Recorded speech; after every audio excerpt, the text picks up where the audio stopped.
You see, if you still don't believe that Bongani Ntanzi has got nothing to do with the current case of Senzo Meyiwa, then nothing else will ever convince you on this planet Earth. Today, the police has been clearly exposed. Like, I don't know how to describe this, but there's no other way I can describe this. And the thanks to this stubborn advocate Mshololo, according to others, she's stubborn because Advocate Mshololo has got the tendency of saying, I want to know the entry, the books and all the stuff, compare the OP. And that's how she managed to get Thabo Mosia. And that's where we realize that, oh, Thabo Mosia was lying. You know what I'm saying? Today, again, Advocate Mshololo, wherever you are, as the tribe, we would like to confess our love for you. We really love you. You are doing an incredible job. Continue therein. And we shall say in this episode, and we will emphasize on this one, in this YouTube channel, we love people who are competent in their work. We love people irrespective of gender or regardless of gender. We don't care. When Advocate Mgomezulu was doing his job, we gave him props. Today, Advocate Mshololo did his job. We're still gonna give her props, her flowers, and all the stuff because today she clearly took the state and put them under bus. And I now strongly believe, like beyond reasonable doubt, that the court will rule in favor of Bongani Ntanzi. Bongani Ntanzi will be free.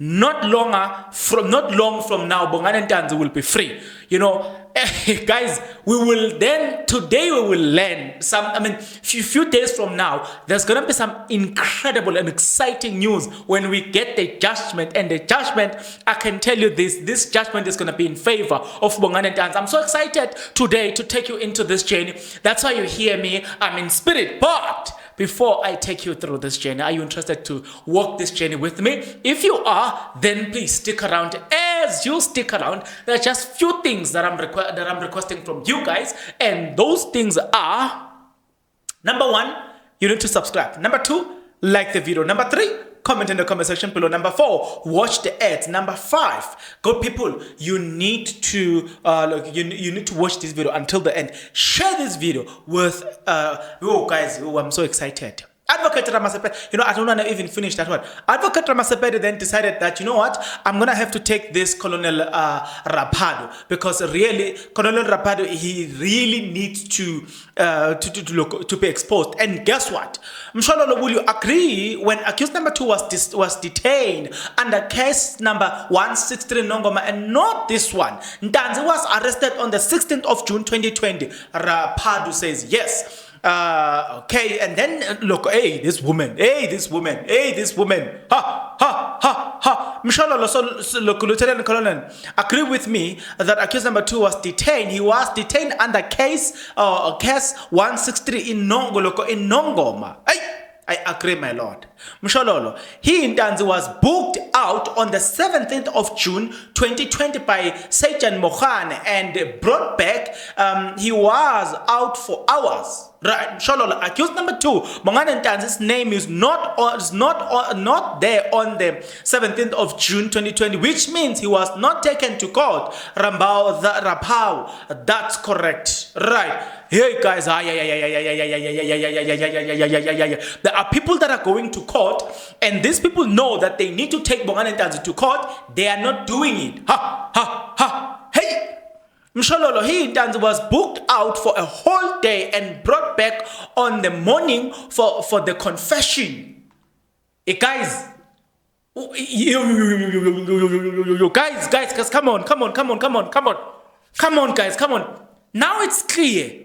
If Bongani Ntanzi was booked out and Bongani Ntanzi says I was beaten, now you need to tell us, because he was booked out, where was he?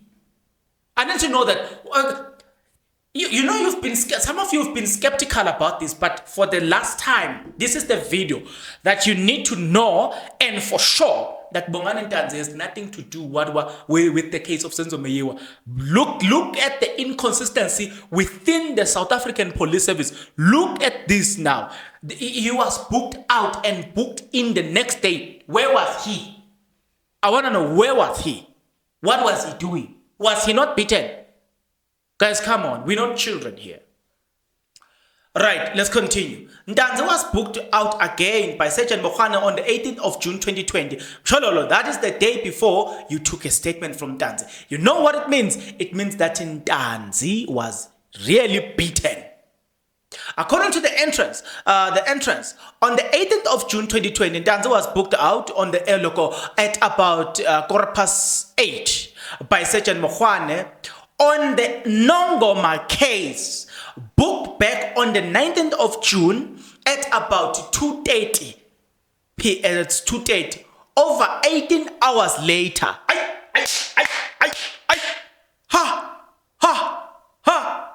Bongani Ntanzi was taken out beaten. Today, we have enough evidence to believe that the state know exactly that this person has got nothing to do. No, they knew exactly that this person has got nothing to do with the Meyiwa case. And you know what I'm saying? We've been telling people that what they want from these people, they want them to just confess to a crime they never committed so that they can then pin this crime to them. But the more they do it, it's the more they get exposed. You know what I'm saying? Yo, Mshololo, will you agree when he was charged after 25 past what was it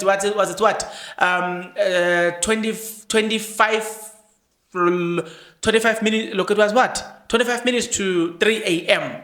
It was for the Nongoma case, not this one. Ratha says, yes, Mshololo, if there were any right explained, it was explained with regards to the Nongoma case, not the Meyiwa case. I'm like, Advocate Mshololo, please don't finish them. Guys, Advocate Mshololo, we must thank this advocate. She's very good at what she does. She's up for procedure. If procedures are not followed, then there's always some shady things. You know what I'm saying? And that's what I learned from Advocate Mshololo. I know, thank you, Advocate Mshololo. Now deal with Rabahu's entries. 18 June 2020, Sergeant Mokhane booked Ntanzi and all the stuff, and then he was booked out for at the morning about 8. Let's leave that one. And then he was charged for the Nongoma case. Let's leave the Nongoma case. Mshololo, on the 19th, he was detained and on the 19th of June 2020, the day you obtained the statement from the witness, what does it say? Rapar, one male suspect for Nongoma murder case booked out by Sergeant Mokhane to Foslora's court. Guys, Mshololo was trending today. She was trending for a reason. Remember when Advocate Cronje, Advocate Cronje has just testified. Guess what? Cronje gives us a testimony, and she gives us her testimony, and that is Bongani Ntanzi was there to confess to a crime, of Senzo Meyiwa, not the Nongoma case. You know what I'm saying? So now we know that everything that you knew here was just an act.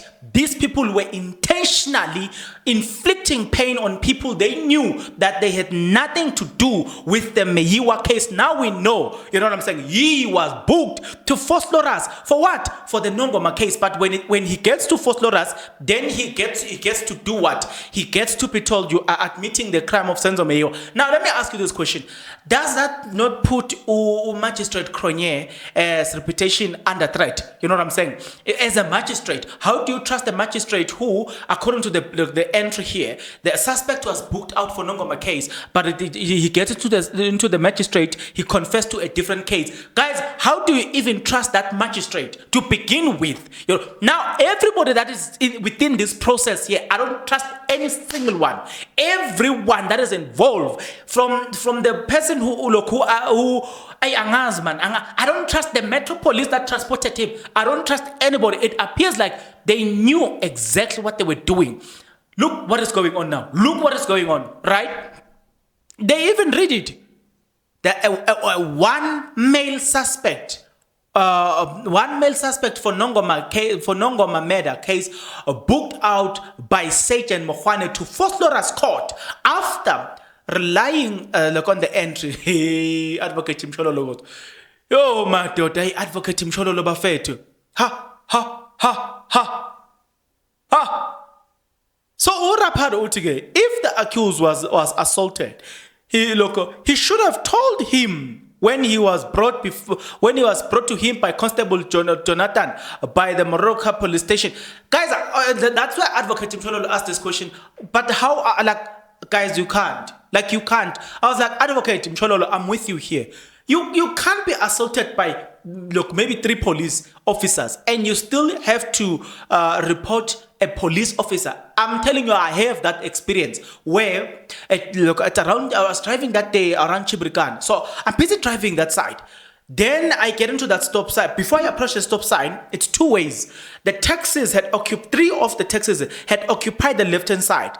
So I'm realizing that they've blocked me here, they're busy offloading people. I quickly jumped into the right-hand lane. When I was approaching that robot, the robot was still green. Then the first taxi, then they crossed before me. Then I had to stop, but I already crossed the white line. You know what I'm saying? Now, police see me. Instead of rectifying this by rebuking this person, they don't. You know what they did? They penalized me. Then I was there. Then they get there. Guess what? The police explained, he's rude, he's what. They were so angry. They are so angry. Instead of asking me what happened, they just believe what another police said. It proves one thing. You know what I'm saying? It makes no sense for Bongani Ntanzi to report this to another police because he will be in favor of his fellow police. So it really doesn't really make sense. Mshololo, he says he is booked out. He's booked out on the next morning. He is brought back about 2:31 in the morning. He is booked at 4:50 p.m. In other words, this person didn't sleep. Ha!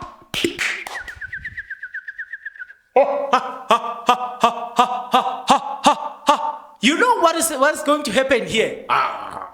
Human rights are violated here. Let me tell you this. I've said it before. If you're studying firearm, to those who went to firearm schools, let me tell you this. When we study firearm, this is what we got taught. This is going to demonstrate something. There's something that I'm demonstrating to you, right? So if you are studying a firearm law, this is what happened. So I'll give a scenario, 3 scenarios. 1, you are sitting in your house, you know that your family is out. Then you see people jumping in, your gates are locked, you see them jumping in, and you know they are thieves. The first question that they ask you is that you shoot. And then they will say yes, and they were like, no, you do not kill that person. You will be arrested for that. Scenario number 2, you are still in your house, you see them breaking into your house. The question that they asked us was, do you shoot? And we say yes, and they were like, no, you'll get arrested for that. Scenario number 3, they are stealing your televisions in your house. You are in this room, separated probably by burglar or even not burglar. I'm talking about a person with a legal firearm here. The question that they get to ask us was, do you shoot? And we said yes, and they were like, no, you're gonna get arrested for that. It's now. If this, you know what? It's only at scenario number 4 where they say, if these people are a threat to your life, such that now they steal the TV, now they want to either want to harm you or they want to kill you, what do you do? Then that's when we go to trial by saying we shoot. They say, if you see a person stealing any of your property or damaging your property, you have no right to kill that person. You know why? Because the right to property, the right to life precedes the right over property. Do you get what I'm saying? That's the Bill of Rights. It means that despite the fact that this person is wrong, but you cannot still use, you can't use an excessive force to deal with that individual. That excessive force is that firearm is called an excessive force. You can't, because they are not a threat necessarily to a human life, but they are stealing a property. Because of that, you can't take somebody's life. If you understand that, then goes into this one. Prisoners in prison, you cannot. It's by law. Somebody was saying we need to staff these prisons for prisoners for a week. I was like, you're gonna get arrested. The person who will do that will get arrested. Just because a person is in prison doesn't mean that that person does not have rights. So now that you understand these two examples, then come to this one. Bongani Ntanzi had rights of sleeping. He needed to get rest. Right there. In the Bill of Rights, Bongani Ntanzi's rights were violated, confirmed by the very South African police. Guys, I don't know if you understand what is going on here. I do not know and I do not see how how the state would escape this one. But I'm telling you, the judge had previously ruled. Look, remember Bongani Ntanzi's the audio the audio that was recorded against Bongani Ntanzi. The judge ruled. Mind you, there were less. That was less sensitive. But here we see his rights being violated left, right, and center, and there's enough evidence to believe that their rights were violated. And oh my God, Bongani Ntanzi will walk free. Yeah, if ever there's something that I can put my head on the block for it's this one. I can put my head on the block for this one, and we can, if you want, here I'm willing to pledge. I don't do gambling, but here I'm willing to bet that based on this evidence, Bongani Ntanzi will be released. Here, Mshololo, how did you introduce yourself to the accused so he could understand? Ngiliphoyisa elikhulu, senior policeman. So you introduce yourself as iphoyisa elikhulu than those who were handling who were handling the case. Will you agree to that? And he says yes. Mshololo, you said you didn't use an interpreter. How did you find out he was articulate in English? Oh, my advocate. I asked him, he said he could understand English. Did you record that? Like Rapado says, that was not the issue. Did you know you advocate Mshololo, yeah. That lawyer was going to destroy you. And then Rapado says, the main thing is that I interpreted back to him. Do you have a statement to someone who did not understand? He did. Yay. Do you know what Advocate Mshololo is basically saying here? Guys, you don't understand. You don't understand the depth of this message. Do you see? Do you see? Yazid, I can't even explain what Advocate Mshololo is exposing here.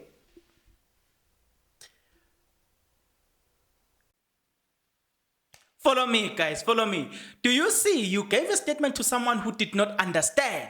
Rapado, he did read it and he didn't say he doesn't understand it. Mshololo, did you tell accused number two that beside being iphoyisa elikhulu, you are not part of the investigation? Yes, I did. Okay. Mshololo, when he was brought before you, he was detained. He was a detained person, not an accused. I'm telling you, Rapado. It seems he was entitled to other case. He was entangled in other cases. Did you inform the accused he was not obliged to make a statement? Rapado says yes. Where is it? Where is it here in the pro forma? It is explained here, but it's in a different way. Right there again. There we go again. Guys, human rights needs to be explained in a manner that it is very much clear to the person. But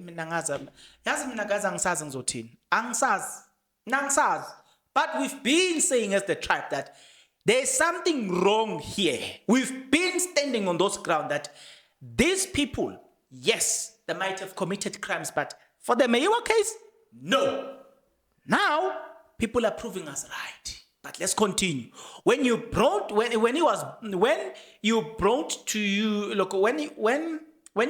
you, did you understand him to be a detained or an accused person? Rapado, a detainee. If he was a detainee, the right to take him to court in 48 hours ought to have been explained to him. Oh my daughter. Advocate Mshololo. God, why did you finish this man. Oh, my God. Adlulen, you say the accused never reported any assault to you. Yes, he said, Rapado.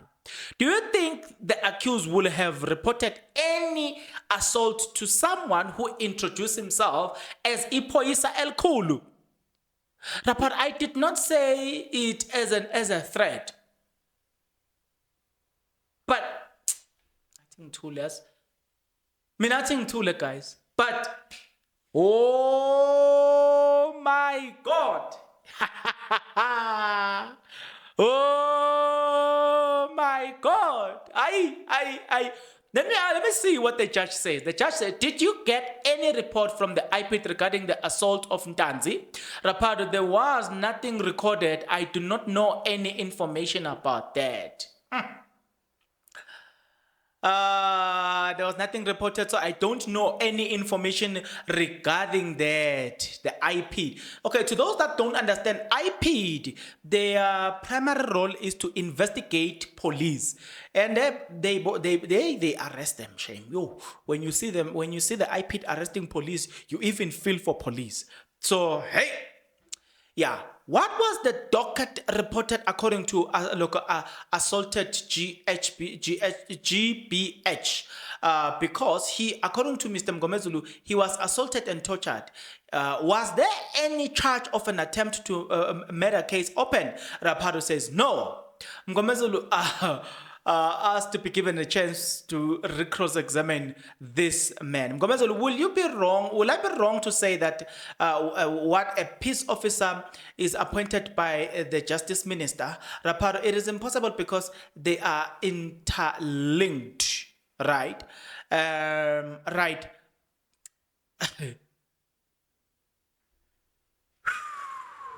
Oh. Advocate Mshololo guy says, it doesn't mean if someone was assaulted, you will see the injuries. Rapado says, it's very rare, but it doesn't mean. Yeah, guys, police are very clever these days. There was a video, you must go to the channel called Skim GP. There was a video of this guy that was speaking about how they tortured him. They used plastic. Where are you going to get visible scars there? So you can't say it's very rare when people are constantly confessing that they were tortured, and most of them they tell you they were chopped and there was plastic was used to them, because now police understand that once there's a visible scars, they are gonna get reported and the IP is going to investigate them. But now they are using method, which even then I still believe that the doctors must find a way of doctors must find a way of investigating. Now, I think it must be a prerequisite. Doctors must come up, or scientists, or whatever you call them, professors, they must come up with method to detect or to see if a person was tortured. By means of torturing, I mean, this means where they put you in a way where they put you in something that you can't even breathe. Medically so, I think everybody that gets to go to court, such things must be used to determine whether the person went through such a horrible thing or not. But, you know what I'm saying? Despite that, we are sitting here telling you, and we are putting it to you, that if you don't believe that Bongani Ntanzi has got nothing to do with what is happening now, you will never believe. I also put it to you, you know what I'm saying, as a tribe, that we've been telling you that Bongani Ntanzi has got nothing to do with this one. We've been telling you. And I also want to put it to you that in this case, we have learned about the cruelty of police. And I'm afraid to say this because there are people within the South African Police Service who are doing their job. They are very intentional about doing their job. They are deliberate about it. They care about their job and they do it from their heart. You know what I'm saying? But unfortunately, we get to see police who are incompetent, and that it dent the image of South African Police Service. The image that is already under threat. People, it's not what I say, it's not like I'm manufacturing that, but go do your own research. People don't trust police. Majority, not all. You know what I'm saying? If there was an alternative, I'm telling you, people will go to the alternative rather than local police. Now, we need police at least to rebuild their image, but we are seeing police destroying their own image here. Things like this, it doesn't add, in fact, it adds salt on the wound. It just destroys the image of the South African Police Service. If you are within the South African Police Service listening to this video, I have one message for you, and just one. If I were you, if you are from the management, if I were you, I will deal decisively with any police that went into the Meyiwa case and testified otherwise. I mean, testified in a manner that it shows, it puts the name of the South African Police Service into disrepute. If I was from the management, I will deal with all of them, all. Irrespective of their rank, in order for me to rescue the name South African, because by definition, guys, this is the most important organization. Like, you guys, I don't dream of a South Africa that does not have police, because the lawlessness will just explode. You know what I'm saying? There is already lawlessness, but I'm telling you, it will be exacerbated by the fact that there will be no police. You know what I'm saying? A police vehicle just to pass by, it does. That's why it has to be marked. Just to pass by, it does something. But unfortunately, the credibility of some of the individuals within the SAPS, it's questionable, such as this one. We now get to question, South African Police Service shouldn't have been questioned like this. You know what I'm saying? We should have love and respect for South African Police Service, because they are doing a very sacred job, and their job is sacred. Guys, can you imagine if there was no police in this country? There would be no peace in this country. So I don't underestimate their job by definition. I don't underestimate their importance by definition. I only have a problem with us having incompetent police displaying their incompetence in the Meyiwa case. Like now, you are arresting this guy for the Nongoma case. He's booked in Albertine for Nongoma case, but when he arrived at Vosloorus, he's now charged for Senzo Meyiwa case. Where did the change took place? Chances are you were then assaulting him on the road, telling him what to say and what to do. You know what I'm saying? 2, you did not give him enough sleep. 3, he was booked in and out. There was no time for bathing, which is human rights. It's in the Bill of Rights. It was his right. He was entitled to get food. Where in this record do we see that Ntanzi was provided with food? You know what I'm saying? Because it is within the Bill of Rights that he deserves to have food. In the Bill of Rights, Ntanzi should have been provided by those things. So, do you see? And I'm just a layman to you, according to in this law faculty. But I understand that, one, the right to bath was violated. He needed a proper place to sleep was violated. You know what I'm saying? And I can almost come to a point of saying that he was tortured because of the times in the OB that proves his absenteeism. You know what I'm saying? All those things, they traumatize me. They just traumatize me to the core. You know what I'm saying? But I'm very pained, because if there is an institution that you want, if there's an institution that you want as clean as possible, it is the South African Police Service. Guys, that institution is very, very, very, very important by definition. That institution, guys. Oh, guys, you will love police when they are doing their work. You will love police when they are really arresting real criminals. You will love police. You will love police. But, hey, for the Meyiwa case, I don't know anymore. I want to mind. I don't know. And I'm asking myself, let me leave it here. You know, guys, what I'm going to do, the other things that were said today, I am not going to include them in this video today. I'm going to do a separate video about the other things, but this video deserved in its own attention. Advocate Mshololo.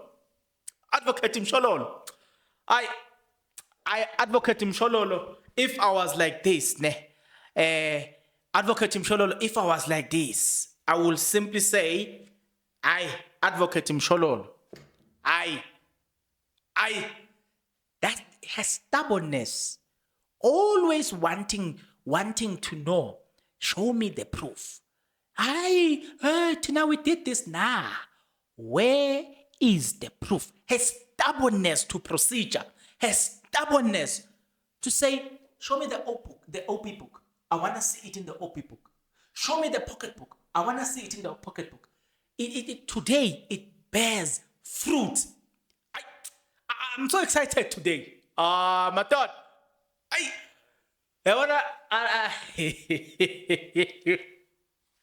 We want the right culprit who killed Osenzo Meyo. Not accused 1 to 5. We're done. Today, we're done. Guys, I'm so excited. Let me just stop the video here, guys. Bye-bye.